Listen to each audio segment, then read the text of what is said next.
buy this book, go to Amazon.com, pull up the name Trent G. Jones. Get this book as a guidance of truth. Yeah, baby.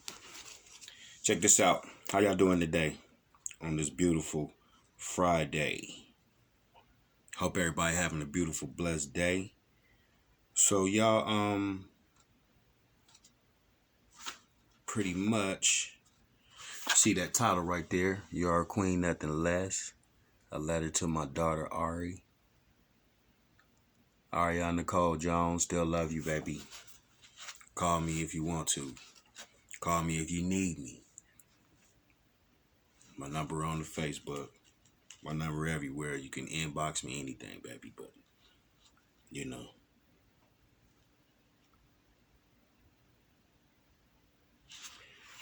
I'm going to just read a little bit part of this. This is page 71. It says, and I'm going to show y'all so y'all see what that is. Energy. Can y'all see? Is that? I know it's kind of dark maybe, but I'll set up. But anyway, so it's going to be 3 parts of a man. And matter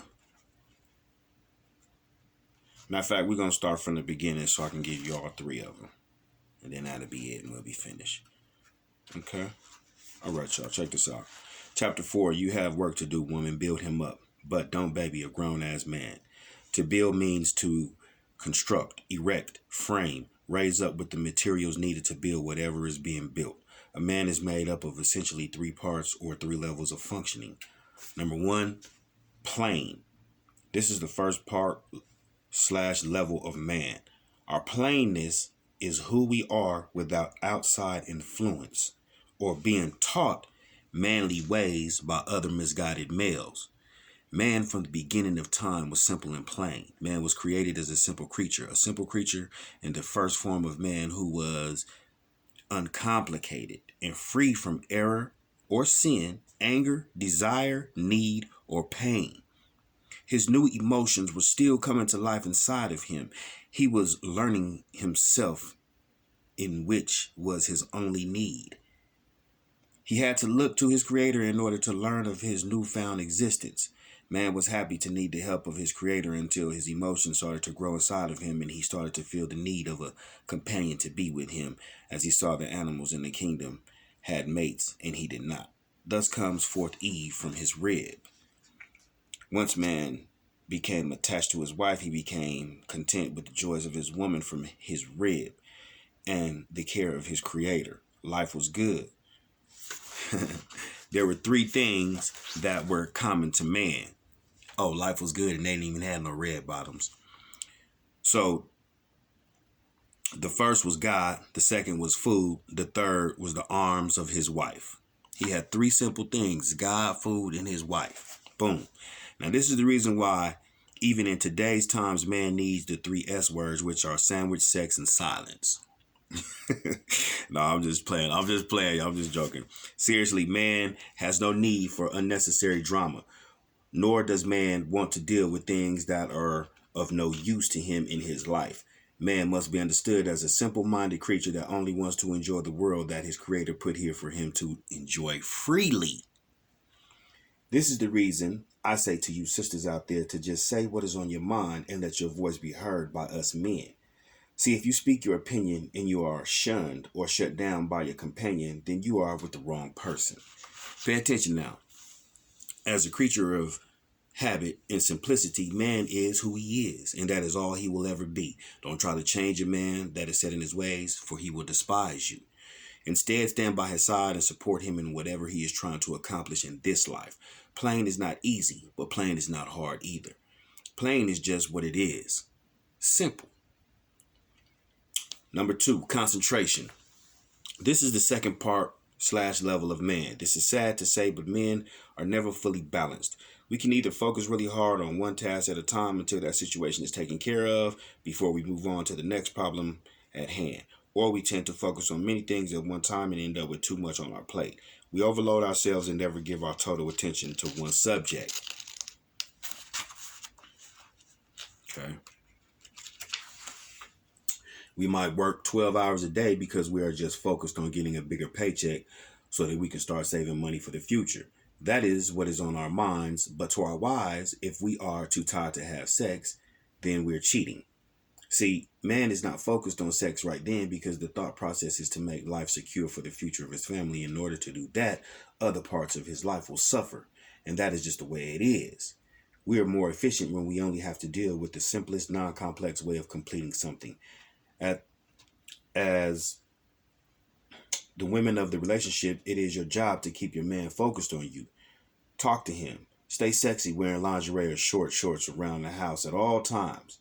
When you stop being sexy, we stop focusing on you. Keep him erect by keeping his head up. Get it? You have to stabilize his frame from the foundation by touching on one thing at a time. Man is only man, not God. Talk to him about what you need so that if he cares or gives a damn about your feelings, he will do better after you talk to him about it. This is the way you give him the chance to provide everything you need in a solid relationship. Work must be done in order to achieve happiness. Number 3, energy. The final part / level of man is his energy or his force. When you are being patient, not yelling and throwing a temper tantrum, but talking out your feelings and emotions and giving him encouragement by telling him exactly what you need, from affection to conversation. Talk about the way you like to be kissed, touched, held, and penetrated, hard and fast or soft and slow. Tell him the way you like your steak cooked, or if you don't even eat steak or any type of meat anymore, whatever. But you have to let a person know you have to let a person know who you really are at the start of the relationship so that some type of connection can be made between you two. This is why you don't jump into a physical relationship with a person you don't really know and then get upset when he is confused about what you want from him. The physical came too damn fast from a fling to a relationship, which is the definition of insanity. Have you stopped to think of why his energy has gone down in the relationship when at first it was moving along real steady? After you've been together for a while, all of a sudden your man has lost his focus on you and lost his energy to even do anything positive to take the relationship back to when it was good. Why doesn't he touch me anymore? See, why doesn't he want to be around me anymore? These are questions you ask yourself because you do not understand about the 3 levels or parts of your man.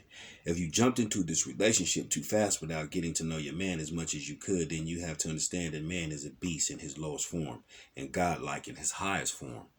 To break it down, man is a conqueror by nature. Man is a hunter, hunting for prey to devour. As plain as I can put it, when your relationship starts to get out of control and you are going crazy trying to figure out what went wrong, don't. Step back and analyze the situation. The energy that has left from your man is gone because he is gone, and his effect will not be in the relationship. And his effort will not be in the relationship. Walk away. Don't be a drama queen. Just simply walk away. Don't make yourself look bad chasing what was never meant for you, begging for a stranger who no longer wants to be with you because he has opened his eyes and was able to see that you are strangers to one another. Remember earlier when I told you all about my ex-girl who cooked, cleaned, and sexed me any way I wanted it? Well, when the money got tight, I told her I needed, this is in another chapter that's why you got to get the book, because you got to go back and, because I talk about other stuff. But I'm going to give y'all this little part right here and then we're going to be finished. But when the money got tight and I told her I needed some help, so she had to go get a job, she told me that I had spoiled her and that she didn't want to hurt me, but she enjoyed cooking and cleaning in order for me to bring smoke for her to get high with and for me to break her off with good loving, and that was enough payment for her.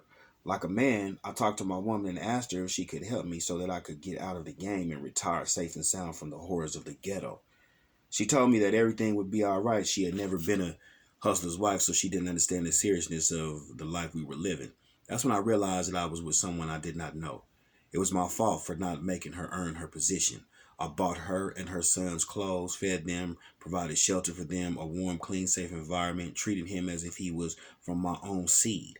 I was still illegal because at the time, so money wasn't an issue, but I wanted to transition from the streets to something that was not a penitentiary threat. Her real self showed itself. I needed to get into the thread of American economy to become independent of American acceptance and become a force to be reckoned with by joining the masses of Black African people, no matter where you were born. And I wanted to take her on this journey with me, her and her son. This was the reason I asked her to get a job and save money in the bank to start a legal business with. She could not let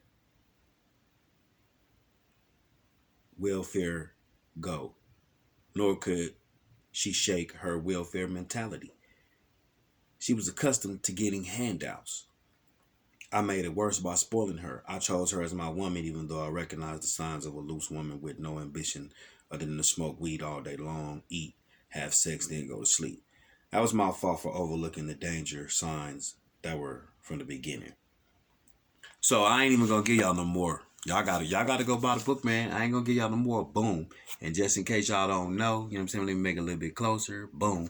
And I'm gonna do something to you like this. Yeah. Trent Jones, Odessa, Texas. All right, man. One love, man. Y'all have a beautiful, blessed Friday. Bismillah, alhamdulillah, all do billah, he min shaitan rajim.